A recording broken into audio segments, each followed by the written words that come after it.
Okay, we'll go ahead and get started. It is 8 o'clock here on the East Coast, and we'll get rolling. This will take, roughly about an hour this evening, so hopefully you guys can stick around for the entire session. First of all, I just came back from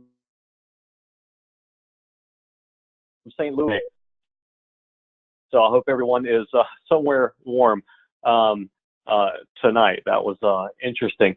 But for those of you who aren't familiar with us, first of all, my name is Brandon Barfield. I'm one of the co-founders of Doctors Without Quarters.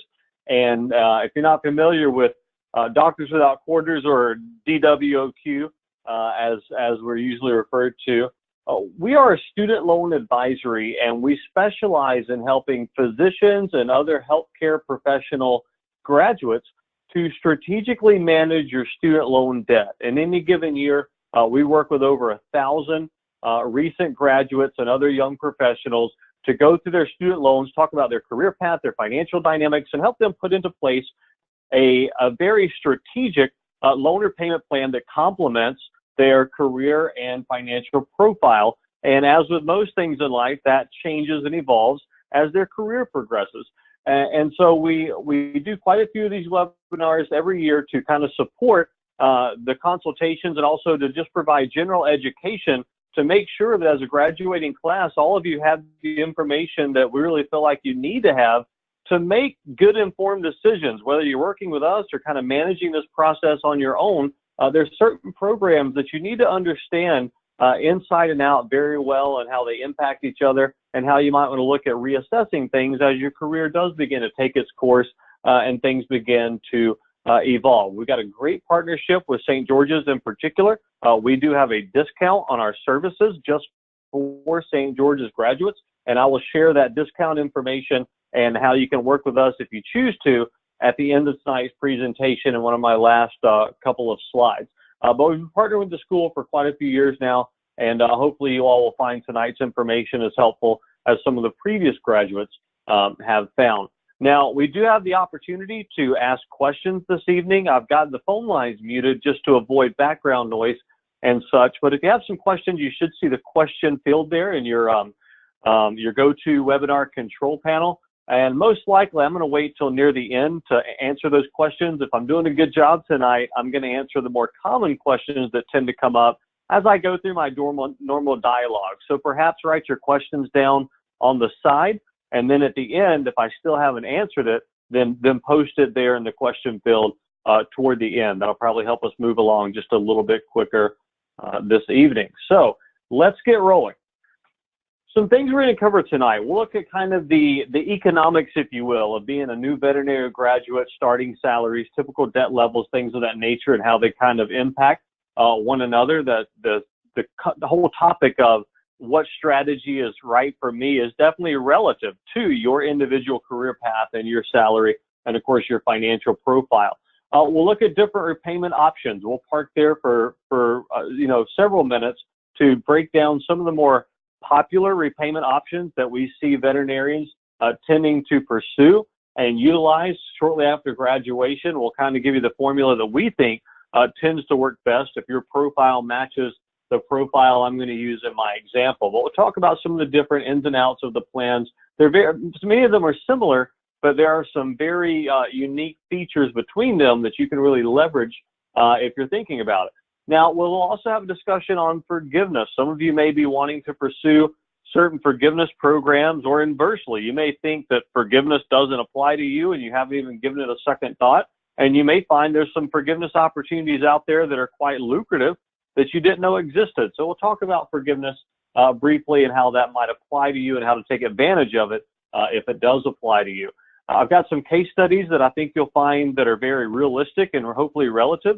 Once again, to your situation, we'll kind of stick with consistent case studies as we go throughout the presentation. And most of that deals with the federal repayment and forgiveness programs offered through the Department of Education. Now, we're also going to switch gears near the end and look at the private lending marketplace and whether or not it might make sense for some of you to actually refinance your student loans and basically walk away from the federal programs and find better rates and better repayment terms in the private marketplace. Quite a few graduates do that every year, and we assist with that as well. We partner with quite a few lenders to kind of broker if you will, the best deal that we can find for you in the marketplace, and we serve as an advocate on your behalf, not the broker's, not the lender's behalf. And so we'll touch on that in the second half. We'll also look at really how to take the information we're sharing tonight and how to really start to put it together into a strategy and look at a timeline of when you should start doing certain things. And once again, we'll go over Q&A at the end. I'll also discuss our individual resources if you would like to take advantage of those for a small fee.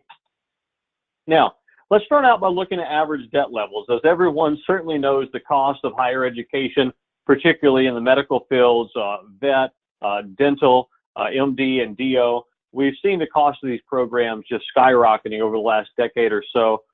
For the cost of attendance for your school and the graduates we've been working with we've been working with you guys for about 5 years, if not longer now. We typically see a graduating debt level somewhere in the neighborhood of about $275,000, and that does include accrued interest. So one of the classic things that I see when graduates are looking at their graduating debt situation, they look at the amount that they borrowed, and they're not paying much attention to the accruing interest. Now is the time that you need to start adding up your total outstanding debt, principal plus interest, and looking at that final number, because it's all going to capitalize at the end of graduation before you go into repayment, and you will be on the hook for that total amount going forward. So start looking at that total. Now, if you have less than 275 or more than 275, that's okay. As we go through some of these programs, I'll talk about how they will impact you if you have more or less debt. Now, when we look at veterinary starting salaries, they haven't changed much over the years. They were trending a little bit upwards, maybe increasing of 2 to 3% annually. And then, we saw a bit of a drawback in the sector over the last few years, first during the recession, 09 and 10, and then the last few years as well. So typically speaking, if you were to pull the average veterinary graduate starting salary across the board, the average would come out to like $55,000 a year. But that number actually isn't relative at all, because what we have going on here, if you look at the chart, this is what we call a bimodal distribution. As you can see, you've got a lot of lines there at the top half, and then you got a lot of lines there at the bottom half. And what that represents is that there is an increasing number of veterinary graduates every year who are choosing to do an internship, a preceptorship, or something of that nature to further advance their education and training before they officially, enter the marketplace and start trying to bring in significant revenue. And so what that does is that brings down the average. So when people ask me, what is the starting salary for vet? I say, well, are they really going into full-time practice, or are they going into some sort of advanced training? If you're looking at advanced training like a residency, you're probably looking at a salary or a stipend somewhere in the ballpark of $25,000, maybe $30,000 for that 1 to 3 year period. If you're going right into private practice for like a chain, like a Banfield or something of that nature, you're probably looking at anywhere from 70, 75, maybe 80 if you're in a high demand area. And then we've also seen private practices in rural areas, or not necessarily rural versus city. It all depends on how hard are they having trouble recruiting. I talked to some vets last year that had starting salaries down in the low 60s in private practices, and they had very unique bonus structures or growth structures. One thing that we found very difficult when it comes to veterinary career paths versus some other graduates that we work with is the bonus structure and the actual earnings over the first 3 years are very hard to collect data on and average out. Because if you go to, say, once again, to Banfield, they're going to put you on a salary plus production, but those production numbers are really just all over the place. A lot of times they're very, very relative to, how busy is your location that you're in, how good are you at, I guess, cross-selling additional services and things of that nature. And so, to be conservative, we're going to use a starting salary level of $70,000 upon graduation. And if you make more than that, then hey, that's great. If you make less than that, then that's okay as well. You'll see that the income-driven payment plans we're going to talk about actually work inversely to your income. So the less you make, the better you do under these programs. And of course, the more that you make, that's good as well. But it starts to offset your forgiveness potential as well. So we're going to dive into that here in just a moment. Now, of course, you need to understand your loan portfolio. You guys have been taking out a new batch of loans every single year, and even though they probably disperse twice a year, the debt level, or excuse me, the interest rate on each loan was set when you took out the loan. So every year, the Department of Education, they change the rates for your unsubsidized loans and your fixed Stafford loans, excuse me, your Parent Plus loans, or your Direct Plus loans, every year based off what's going on market conditions, specifically the 10-year T-bill. So they have a fixed, what they call a spread, built in there. As the T-bill rates go up, so do student loan rates. So for this past year, for 2018, all the loans that you took out started out at 6.6. You borrowed the first $40,000 at 6.6%, and then anything you borrowed above that in the form of Grad Plus loans was at 7.6. There's always 1 point between them. So over a 4-year period, if you've been borrowing a combination of unsubsidized direct loans and Direct Plus loans, then you have potentially 8 different interest rates spread out amongst your portfolio.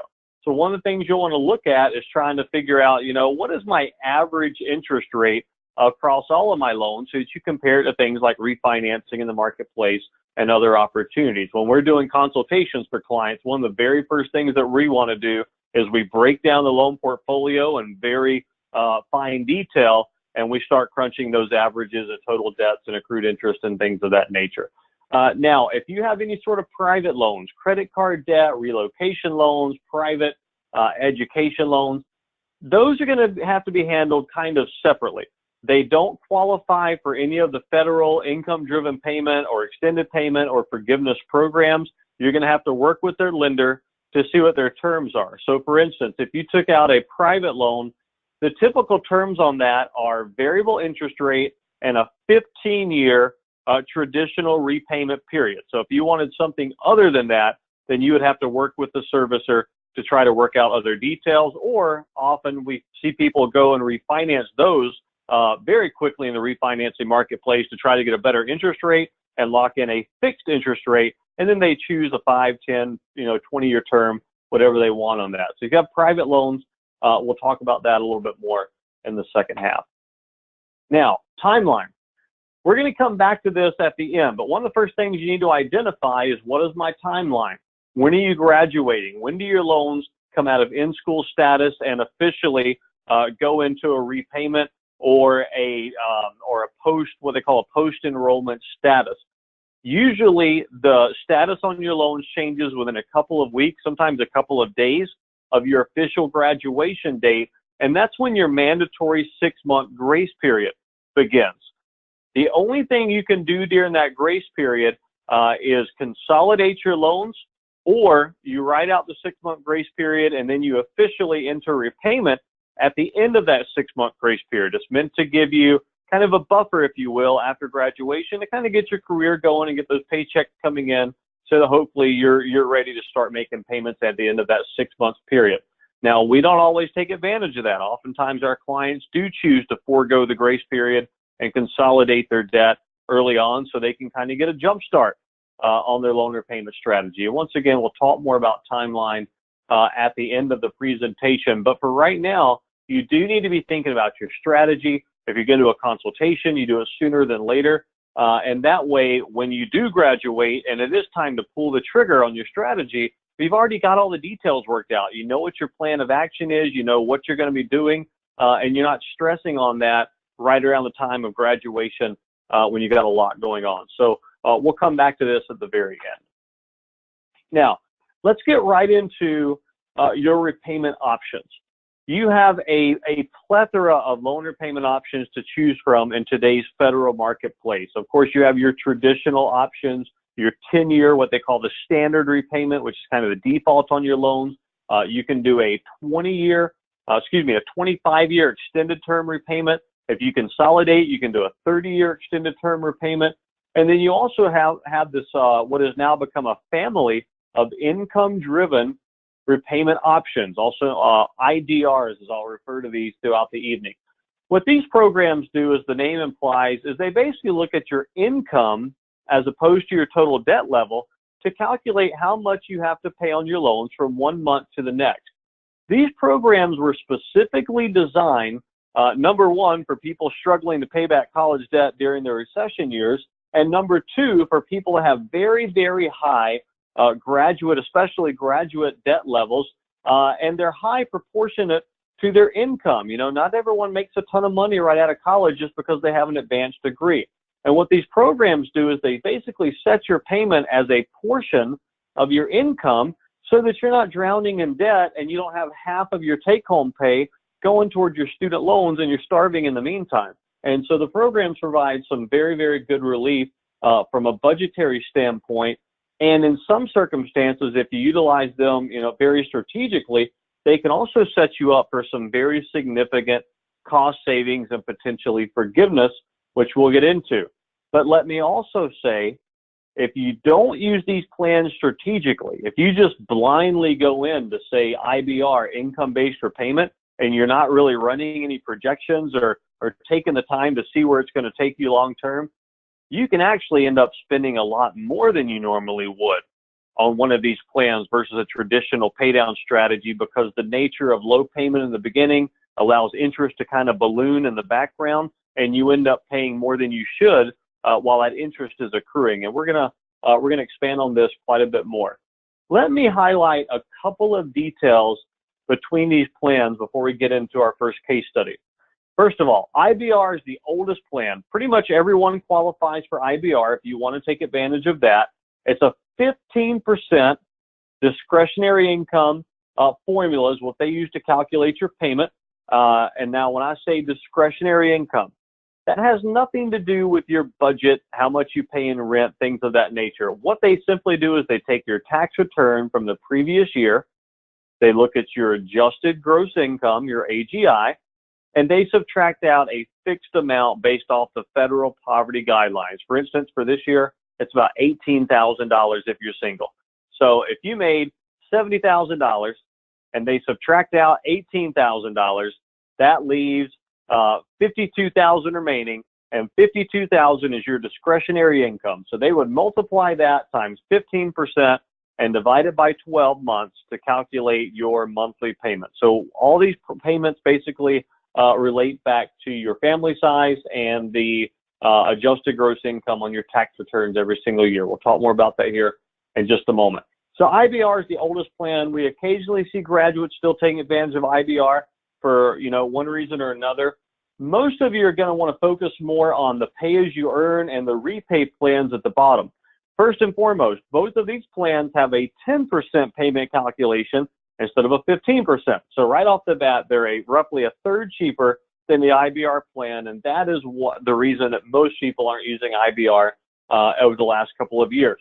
Now, pay-as-you-earn has a couple of distinctions to it. First of all, a few of you may not qualify for pay-as-you-earn. If you're a non-traditional student and you had, you know, gone to school and taken out federal loans before October of 2007, then you probably don't qualify for pay-as-you-earn. As you can see there in the bold bullet near the bottom, only available if no loans outstanding on October 1st of 2007.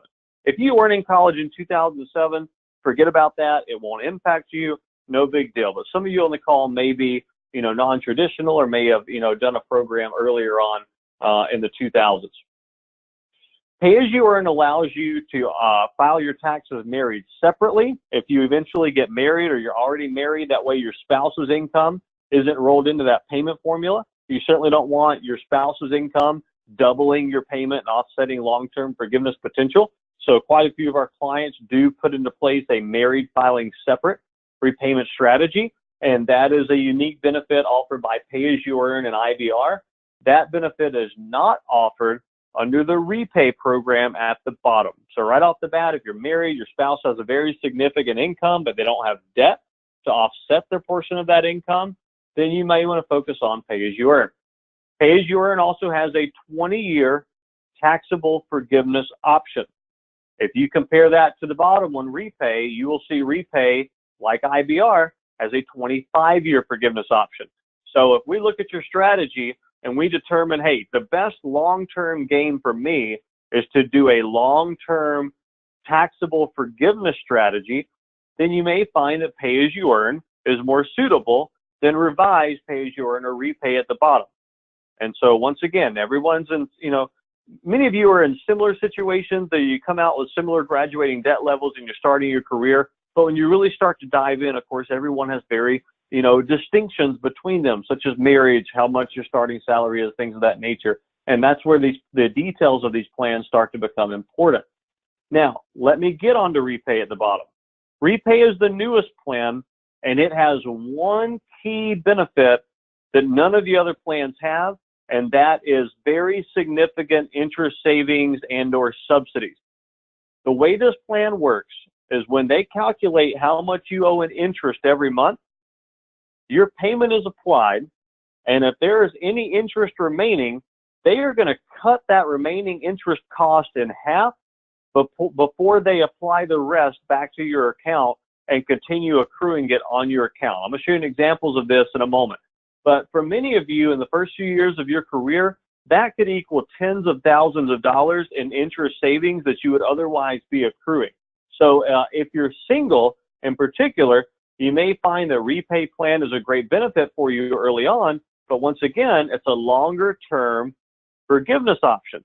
So the biggest struggle that we see veterinary graduates today face is short-term interest savings provided by repay versus better long-term forgiveness possibilities offered by pay as you earn. And yes, if you try to switch between the two, you potentially reset that forgiveness clock, if you will. And so it's something you have to think about very early on. And once again, I'm going to show you case studies and we're going to get more into all of these things. Once again, repay if you're married will not allow you to isolate your income from your spouse. So if you're married to someone who doesn't have debt and is not also enrolled in repay, they will look at your total household income to calculate your payment. Now, let's say you're married to another St. George Veterinary graduate, and you're both coming out with $275,000 in debt, and you both want to enroll in an income-driven payment plan. In that case, they will look at your joint household income, they will look at your joint debt level, and they will break out your household payment individually, so it basically comes out very similar to what each of you would have been paying all along anyway. So if you're married and you're both going into these sort of plans with similar debt levels, you don't have to worry so much about that whole married filing separate kind of tax strategy, okay? So hopefully that didn't confuse you guys. We can expand upon that, and I can take some questions on that in the end, or of course, we'll just work with you individually to really dive into your specific circumstances. All right.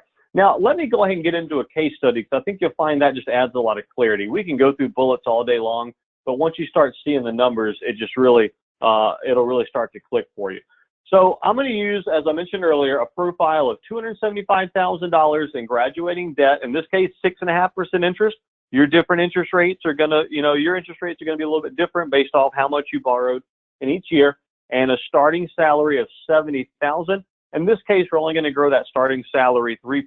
I'm not calculating any sort of production in with that, but of course, if you had production, you would grow faster than 3%. So your starting salary in years 1, 2, and 3 would be 70, 73, and then 76 and some change, somewhere in that ballpark. But as I mentioned earlier, the programs don't look at your actual salary. They don't look at your paycheck. They look at your adjusted gross income on your previous year's tax return. So for that case study, what I'm going to look at is your first year. If you get a tax return on file now before you graduate that shows you made no money in 2018, then they're going to run that formula based off $0 in income. So of course, 15 or 10% of zero is zero. Oftentimes we see your $0 payment in year 1. In year 2, let's say that you're I know some of you graduate earlier than others, but let's say you're graduating in the summer and starting your job in the second half of the year. Well, if that's the case, if your starting salary was 70, then for the tax year, you're only going to earn about $35,000, right? You won't see a full year of $70,000 in income reflected on your tax returns until the third year out, or your second year out, or your third year of tax returns, rather. So let's look at how that impacts payments. First of all, if you were to choose a standard 10-year payment plan, well, then your income's irrelevant, right? That's all based off your debt level.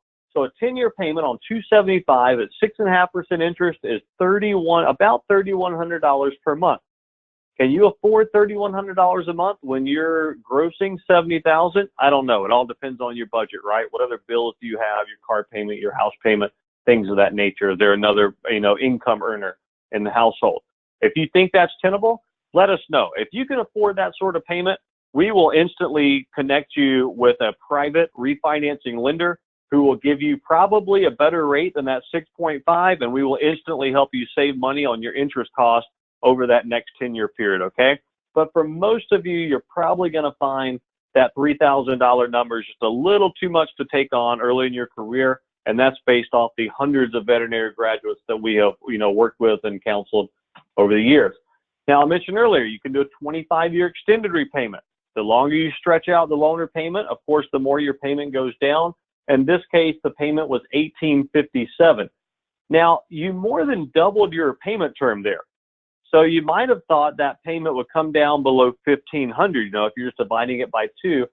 The dirty secret with interest is that the longer you stretch it out, the greater proportion of your payment is going toward interest as opposed to principal. And so you're paying a lot more over the life of the loan in the form of interest, and that's reflected there. In just a few minutes, I'll show you what a 25-year payment plan costs you in total out-of-pocket dollars. But let's get to the bottom here. If you look at the income-driven repayment plans, as I mentioned earlier, you may be able to come out your first year with a $0 payment for the first 12 months. And yes, I know the question is going to come, well, do those payments still count toward forgiveness? The answer is yes, they do still count toward forgiveness. In year 2, if your tax returns show $35,000 in income and you're single, that would give you a payment of around $140 or so. If you were on pay-as-you-earn or revised pay-as-you-earn. And then finally, the third year out, when your tax returns do start to reflect your true earnings for the year, you would settle in at a payment somewhere in the low $400 range, and then your payment would grow proportionally as your income goes up. So if your income went to 70, 75, 80,000, you're going to start to see payments in the $500, $600 ballpark, somewhere in there. And I'm going to show you some longer term payment case studies here in just a few minutes. But what I wanted to demonstrate here is the ability early on in your career when you're kind of getting your feet wet, you're ramping up your production, maybe you need to buy a new house or a new car, or other things to kind of get life going after you've been a student for so long. You may find that having some liquidity or some budget relief early on can provide a very practical benefit to you. And if you're going to prolong payments, then also try to take advantage of any potential interest subsidies and savings during that time as well. So a few takeaways from that. We do recommend, especially if you're single, that you go ahead and get a tax return on file that shows you made little or no income.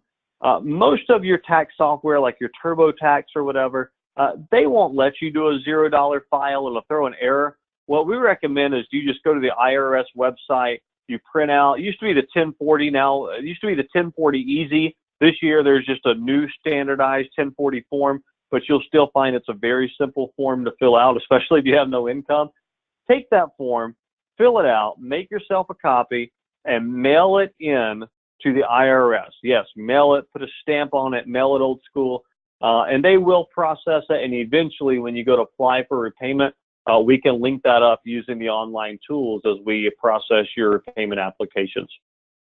If you are married and you're wondering about married filing joint versus separate, what makes sense, what are the tax repercussions of that, I would highly recommend that we do a consultation, just because there's a lot that goes into running those sort of numbers and a lot of considerations that go along with that. Guys, I'll just be honest with you.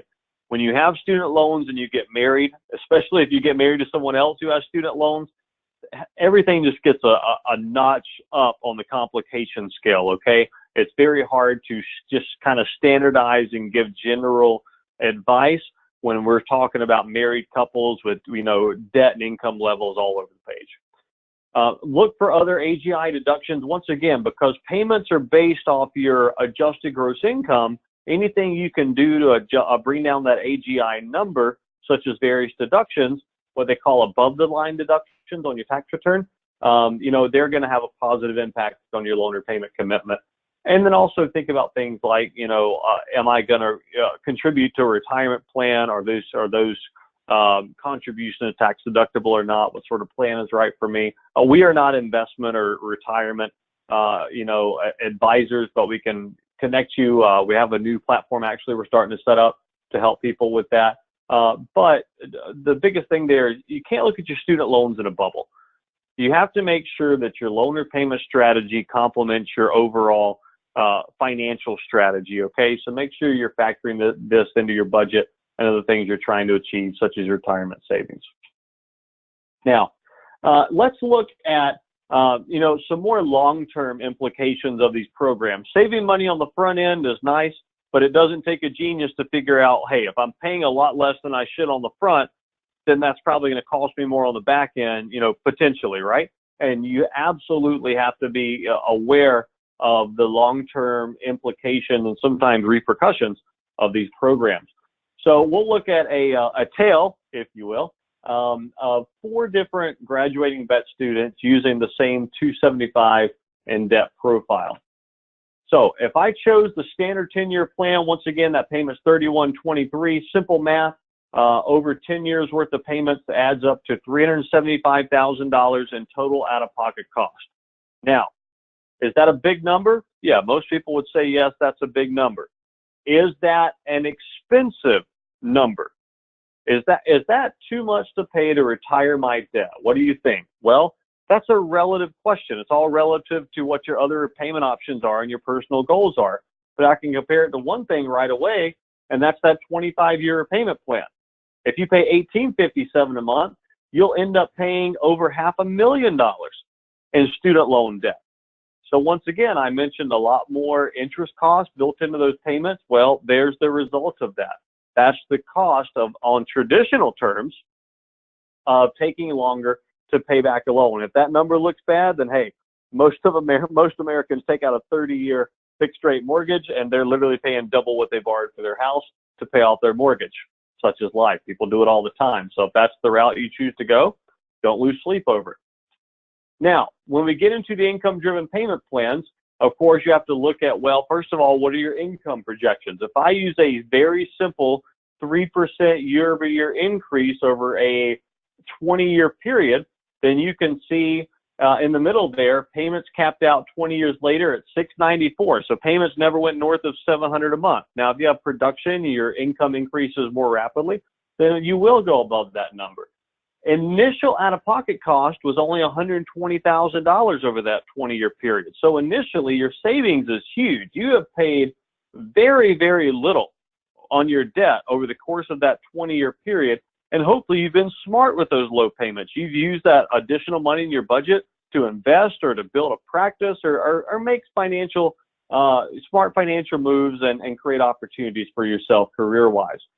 Now, you have accumulated a huge lump of interest over that period because the payments that you've been covering haven't even covered the interest cost. To give you an example, $275,000 in debt, the interest cost on that ballpark is around, I'd say around $1,300, $1,350 per month. So if you're paying less than $1,300 a month, then that means you are accumulating interest and your overall debt level is going up and not down every single month. That's called negative amortization, where you're in your payment, but you're not actually paying down the loan. So keep that in mind. There's nothing wrong with that if you have a good exit strategy in place. So here's how that works. You accumulated $513,000 in interest. That gets forgiven in year 20. You owe income taxes on that amount. What they do is they take that amount and they roll it in, they add on the rest of your earnings to it. They basically looked at that as earned income in the year that it's achieved, and they say, okay, you earned $513,000 in addition to what you made on your job that year. We're going to tax that at whatever your tax bracket is, whatever the U.S. tax code happens to look like 20 years from now, which of course none of us really know. But if we were to simply take 30% of that, which would be a good estimate based off today's tax laws, then your tax liability will be just over $150,000. Now, graduates all the time used to say, whoa, whoa, whoa, if it's a $150,000 tax liability, that negates all of my savings. Why would I want to do that? That tax liability is a deal breaker. I'm going to do something else. Well, to give you some more transparency, we started adding that final number. We didn't just show the final number there at the bottom. Even with the $154,000 tax liability, if you add that to the $120,000 you initially paid, that still only brings your total up to $275,000. Guys, that's $100,000 cheaper than the 10-year payment plan with twice as long to pay it back, and it's literally half the cost of the 25-year payment plan. So yes, the tax liability is significant. You need to be saving up for it early on, and that's one of the reasons we run these numbers to show you, hey, if you got to pay $150,000 10 years out, let's start saving X amount of dollars per month to build up for that. But what I'm demonstrating here is that even with those burdens on the back end, you can still use these programs strategically to save yourself some money, not only create budget on the front end, but save yourself money over the long-term cost of the loan. So I hope you guys find that case study insightful there because, there's very few paid places to go in and kind of get that sort of number done, and especially to do it on a one-on-one basis. Now, the last thing I want to do here is compare that to the revised pay-as-you-earn plan. Now, the numbers are very similar for REPAY, right? It's still a 10% payment formula, but once again, that's over a 25-year period instead of a 20-year period. Now, early on, you are capturing savings. Remember, I talked about the 50% interest savings. So if you were looking for a short-term strategy, say 5 to 10 years, where you're going to take advantage of REPAY while you build your practice and then come out of it and aggressively pay down your loans, well, REPAY is probably going to save you money on the front end in the form of interest cost. However, when you look at long-term projections, at least, the straightforward modeling that we do, and pretty much every scenario that I've run, and I've run a ton of them over the years since the program came out, the extra 5 years that you spend in payment on the back end of your career usually ends up overtaking the cost of the pay-as-you-earn plan. So most of the models we run, if you have sustained year-over-year earnings, you end up paying a little bit more on the REPAY plan. So if your goal right from the start is simply, what is my best forgiveness strategy? I'm probably going to tell you pay-as-you-earn is your better option. But you got to remember, that's based off income, year-over-year income as well. If you think you're going to make less income on the front end and a lot more income on the back end, or maybe vice versa, that number could come out differently if you have uneven cash flows. And that's, once again, some of the stuff we can try to model for if we need to. So, you're not making career decisions or strategic decisions based off these general case studies. What I'm trying to do here is just kind of give you a glimpse of what goes into these programs, kind of how the dynamics of them work, and at least a ballpark estimate of, hey, what are my loans potentially going to cost me at the end of the day to retire my debt? And the answer is, according to some of these numbers, you're probably looking at somewhere between, $275,000, $300,000 and $500,000. That's a wide range, but it is a range you have to work with. So I hope you guys find that information, helpful and practical and insightful. All right. So let's get off of those federal programs for a few minutes and talk about some other programs available to you. First of all, the Public Service Loan Forgiveness Program. This is a very lucrative program for a lot of the doctors that we work with and some PAs that are working in human health care, if you will, and nonprofit hospital system. This is for anyone who works for a not-for-profit institution, specifically a 501c3 not-for-profit, or a federal, state, or local government organization, such as a VA hospital be the classic example I give for doctors. Now, for veterinarians, as we all know, the majority of veterinarians go to work in the private sector and private practice, or for a chain such as a Banfield once again. There are still some PSLF qualified jobs out there, however. If you want to work in academia, if you want to teach, then your school is probably going to be a not-for-profit institution, and that would qualify. If you want to do any sort of work in the food or agriculture industry, research industry, things of that nature for the federal government or an offshoot of the federal government, then most likely that's going to qualify as well. So if you do go down one of these paths, you should very strongly look into the PSLF program. What this does is it combines the income-driven payment programs. You can be on IBR, pay-as-you-earn, repay. Any of those programs would qualify, but you only have to be in the program for basically 10 years instead of 20 or 25. You have to make 120 on-time payments, and the amount that's forgiven is tax-free. There's no interest or no tax liability whatsoever. There's no limit on the forgiveness. So basically, you take everything I just showed you on the previous chart, but it's only 10 years worth of payment instead of 20 or 25. I don't need to tell you that is a very low-cost, out-of-pocket scenario to retire your debt. We don't spend a lot of time on PSLF because, once again, it probably only applies, I don't know, maybe 10% of you, if that. But for that 10% of you, if you think this relates to your career projection, where you want to go, then, you know, we should definitely take some time and dive into this for you and run some numbers for you. I guarantee you will like the outcome of that particular program. One other program that I'd say is fairly significant in terms of repayment is the VMLRP program, which pays $25,000 a year for 3 years of service. This is once again tied to the food and agricultural industry. That NIFA you see there on the screen, NIFA stands for the National Institute of Food and Agriculture. So it's basically shortage jobs for that organization, and you do have to commit to 3 years, or you have to pay back the money they've given you. But once again, you know, 75 grand's a nice little chunk towards your debt if you're going to work in that area. I don't know that I would seek out those jobs, you know, just to get $75K in loan forgiveness if that particular field of medicine doesn't really interest you. So you can look into that more on your own.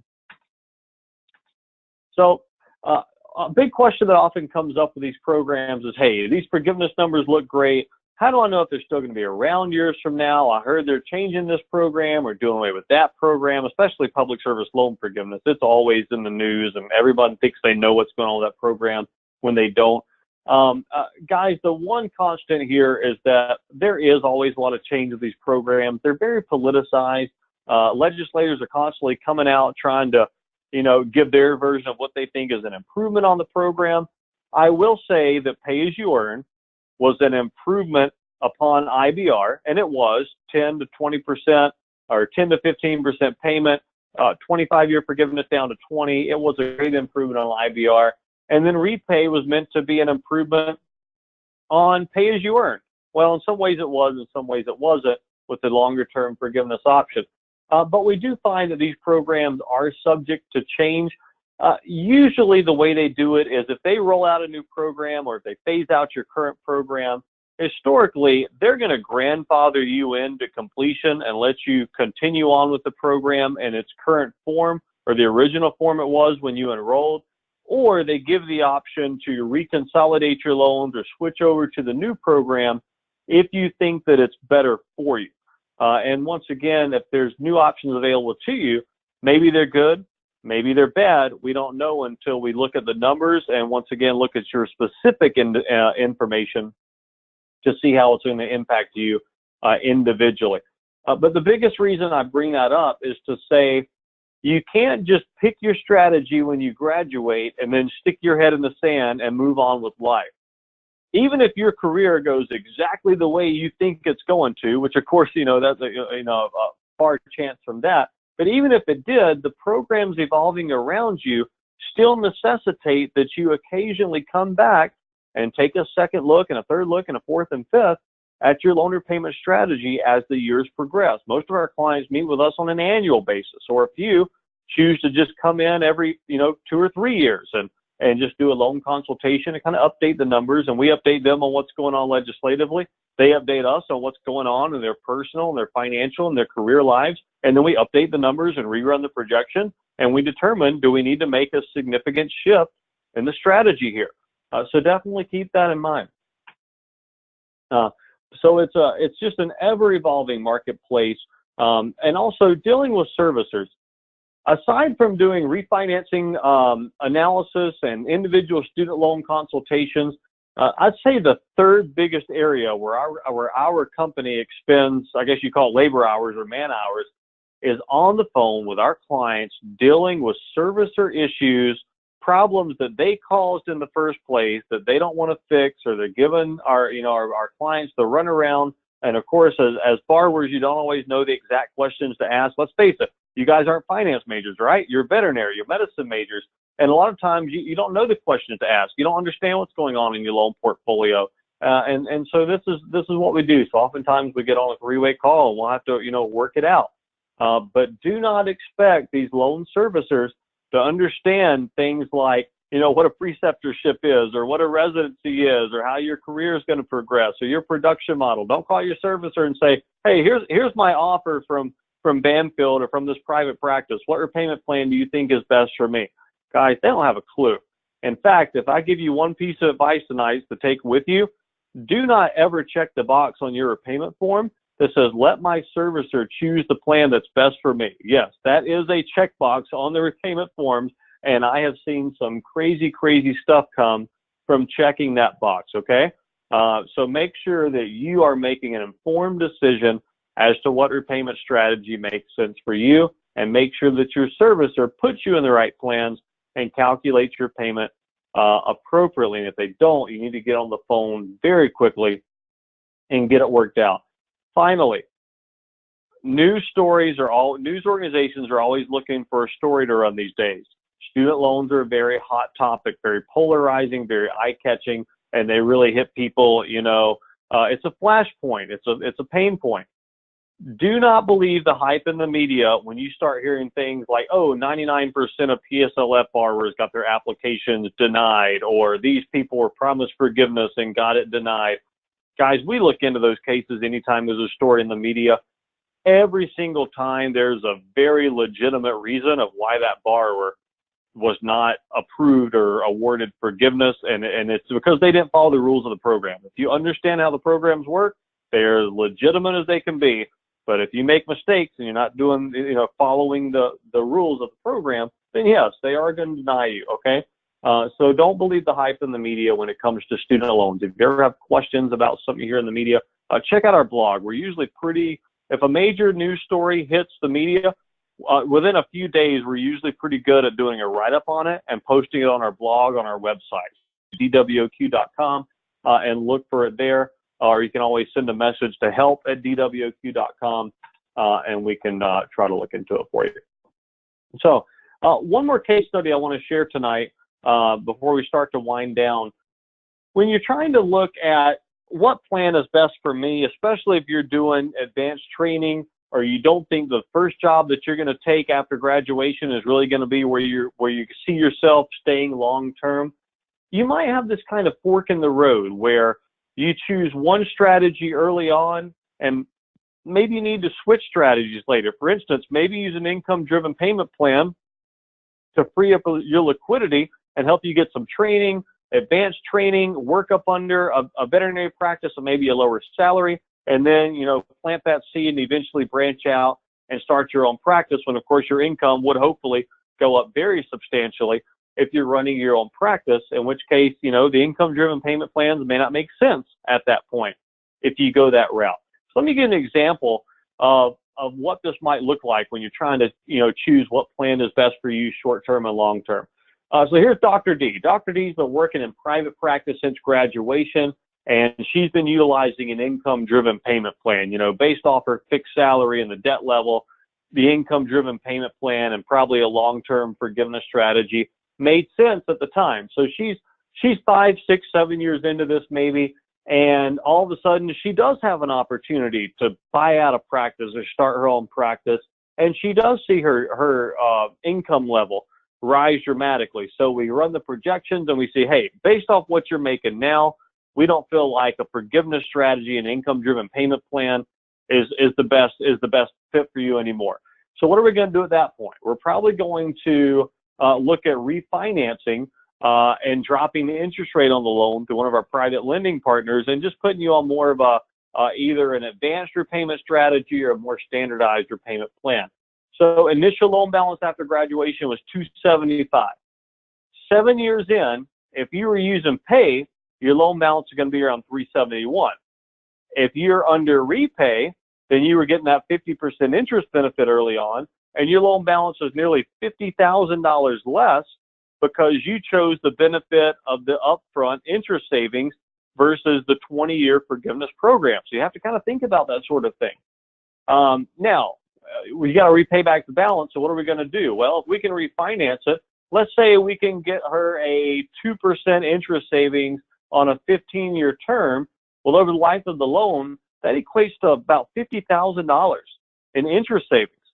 And so wherever you're at during the course of your career, whatever the strategy is, we're always looking to save you money, both short term and long term. And if you do it on your own, that's what you need to look at as well. What makes sense now, but also what are the long term ramifications. And that's a very realistic example, actually, of what it looks like to kind of switch strategies midway through, and hopefully we see this coming a few years in advance, and we start putting things in place early on to do that. So just one more case study there to give you an idea of how things can and likely will evolve over time as you advance throughout your career. So on the subject of private refinancing, if you've probably heard of people refinancing their houses or things of that nature. Refinancing simply means, hey, I currently owe X amount of debt to lender A at a fixed percent, say 6.5%. Now lender B comes along, or you go to them, you fill out an application, and they look at my profile and they come back and they say, you know what, I will loan you $275, and I'll loan it to you at 5.5% instead of 6.5% over the same 20-year period or whatever it happens to be. And right off the bat, we can instantly run the numbers to show exactly how much money you're going to save in very straightforward interest costs by doing that. And so refinancing is very straightforward savings. But the biggest thing with refinancing is that what you're doing is you're taking out a new loan from a private lender, and they are directly sending that loan money to the federal servicer, and they are paying off the federal loan. That's the first step in the refinancing process. And so you are no longer a federal borrower at that point. Your loan balance shows zero, and you have just walked away from all of those interest subsidies, forgiveness opportunities, your PSLF, things of that nature. And it is kind of a big decision. That's when, we help borrowers make that decision. But if you ever pursue refinancing, or these aggressive refinance companies are approaching you, they're emailing you, some of them have partnerships with these companies. If you go to work for a big retail chain, they may already have some sort of like 25% rate discount for all the employees of that company. Before you make that move, you want to make sure that you're doing a very thorough analysis before you walk away from your federal benefits. Guys, there is no going back when you do this. It is a one-way street. That's why we normally recommend a refinancing suitability analysis, where we kind of go through and we highlight what you're walking away from and crunch the numbers if necessary to make sure that this is this is in your best interest. And if it is, then hey, we'll help you shop the market once again and find the best rate. There's actually no cost at all for our refinancing suitability analysis and helping you lock in with a lender. We get paid a small finder's fee if you successfully close a loan with one of our lenders. That way, you don't pay us a fee, you don't pay them a fee. They get your business, we get a small finder's fee. So it's kind of a win-win for all three parties there. So if refinancing you think at any time might be appropriate for you, then let us know. You go to our website, you click on refinancing under the services tab, and you fill out a quick form, and one of our advisors reaches out to you a few days later to set up a time for a phone call. All right. So as we start to wind down, I want to touch on just a couple other things really quick here. I know many of you, aside from your student loan income, have probably never had a job, you've never had a paycheck. If you're struggling to figure out, hey, I don't know what I can afford, I don't know how much money I can put toward my loans, what sort of house or apartment I can afford, how much money I should be putting aside for savings. If you've never done that, then you probably want to do a very detailed budget initially, which is what I'm showing on the left, where you do your best to kind of itemize every little thing that would possibly come up, even like the oil change that happens every 3 months. Well, take the cost of that and split it up monthly just to kind of give yourself a budget. The goal there is to come out in the green. If you've got all your discretionary, your eating out, your fixed bills, some saving, your student loan repayment, If you've got all that stuff in there and the number comes out in the positive in the bottom, even if it's a small number in the bottom, well, I'd say that's a successful budget. Now, if you come out in the negative, you got a problem, right? You got to go back and you got to adjust something, cut some spending somewhere. Now, you can't do that every single month. You drive yourself crazy trying to break down all your little expenses over the course of a month and putting them back in that spreadsheet. Moving forward, the chart on the right is more of a monthly budget. In fact, a lot of credit cards, my American Express does this for me every month. I put all my expenses on my American Express, my gas, my eating out, my groceries, whatever, and then it breaks it all down for me. It tells me what I spent in different areas. So, for instance, in our family, we have an eating out budget. How much do we want to spend every month eating out? And it tells me that exact number. So if we go over 1 month, then we say, hey, we need to cut it back a little bit the next month. So that's more of a practical, kind of ongoing monthly budget to help you kind of stay on track. But something on the left is a good, maybe a starting point, just to kind of help you as you're preparing to be successful as you launch your career. So as promised, your timeline.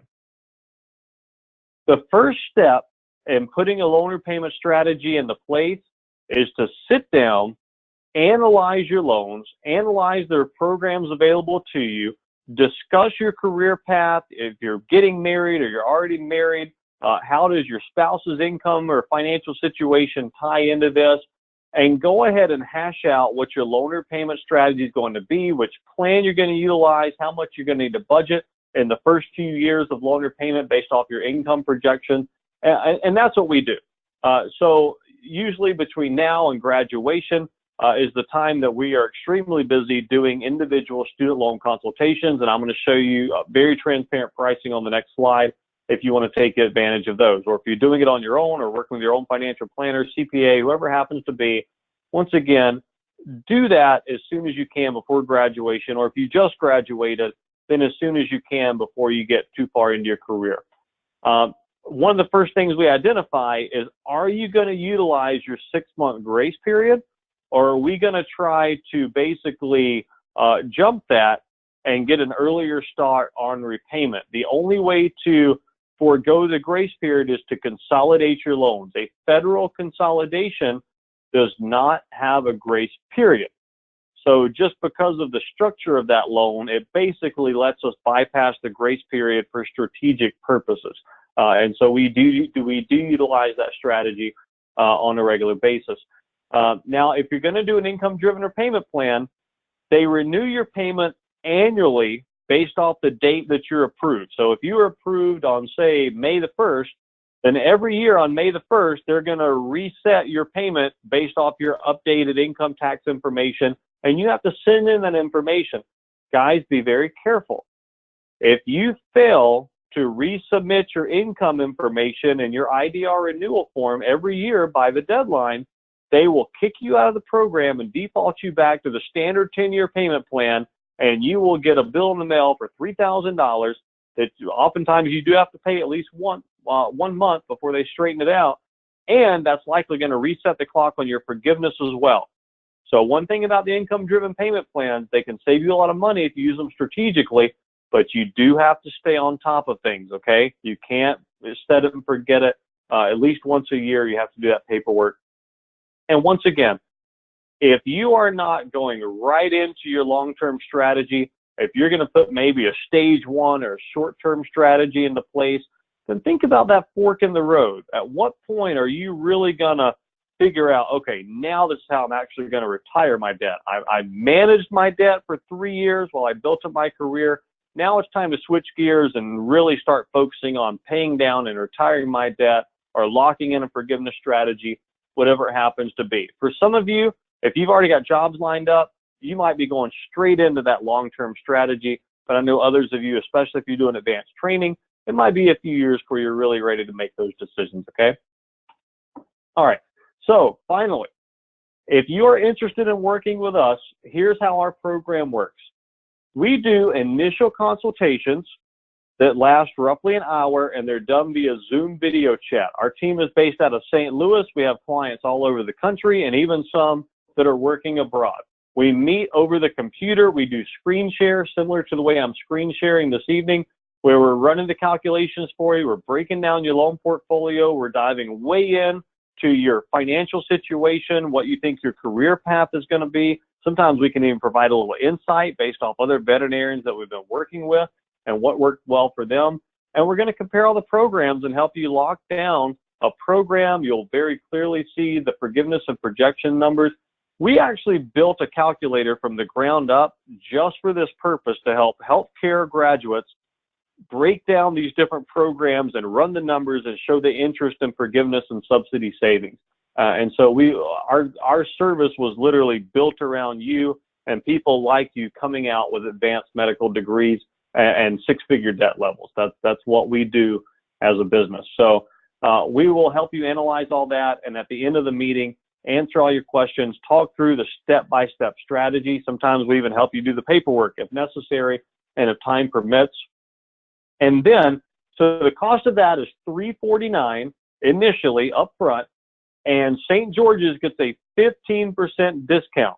So write down this discount code SGU15 in all caps, and I think the email we're going to send you later may have that in there as well, but it's SGU15. That's how you lock in your 15% discount.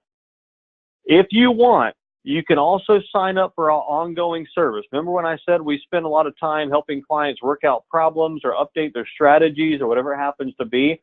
Those are our annual clients, and they pay us $60 per quarter for ongoing support. So you do the math, $60 a quarter, that's $240 per year, and we're meeting with them and we're doing a consultation at least once per year. So you look at the numbers on that, instead of paying $350 per year for a meeting, you're only paying $240. So you lock in a pretty good discount there, and you get the added bonus of having access to your advisor throughout the year. So if everything's going well, you won't hear a lot from us. We send out regular newsletter, but your advisor is probably not going to be reaching out too much to see how things are going. But you let them know if there's a change in your career, if there's a problem with your loans, if you decide to get married, or your job's not panning out. That's when you reach out to your advisor, and they will set up a time to meet with you to see if we need to, go back to the drawing board or change anything. That's an optional service. You can sign up for it on the front, or you can sign up for it after your consultation. It's completely up to you, but the cost is $60 quarterly. Now, if you're married to someone with debt, the initial fee is $500 or $499, and the quarterly fee is $90 instead of $60. That's only if you and your spouse both need loan analysis and advising. Just because you're married doesn't mean you need to pay the couple's fee, okay? If you're married and your spouse doesn't have a ton of debt and does something completely different, then just pay the solo fee. But if they do have substantial debt and you want us to help, like maybe they're an attorney or have an advanced degree, then we're happy to work with them as well, even if they're not a doctor or that. If they have debt and they want to work with us, we'll still work with them as long as they're affiliated with someone that we proactively work with. So if you have more questions about that, I am happy to answer those questions. And what we're going to do is, I believe our GoToWebinar platform this evening is set up to send out an automated email later this evening to anyone who registered. So look out for that email, and it will have a link to register. If for some reason you don't get that, you can simply go to our website, dwoq.com, and click on the Services tab, and you will see the consultation with the option to sign up for just the one-time consultation or to sign up for the consultation plus the annual service. Please note that the annual service is a one-year commitment, okay? It's $60 a quarter, but you are committing to paying us at least $240 over the first year. Well, $240 minus the discount. So the 15% discount applies to the initial consultation. It does not apply to the ongoing service. I want to be clear on that. But look out for that email or go to our website if that works out better for you. So that is everything I've got for you tonight, guys. We went just a couple minutes over, so pretty good on the timeline there. But I do, as promised, I want to open up the floor for questions.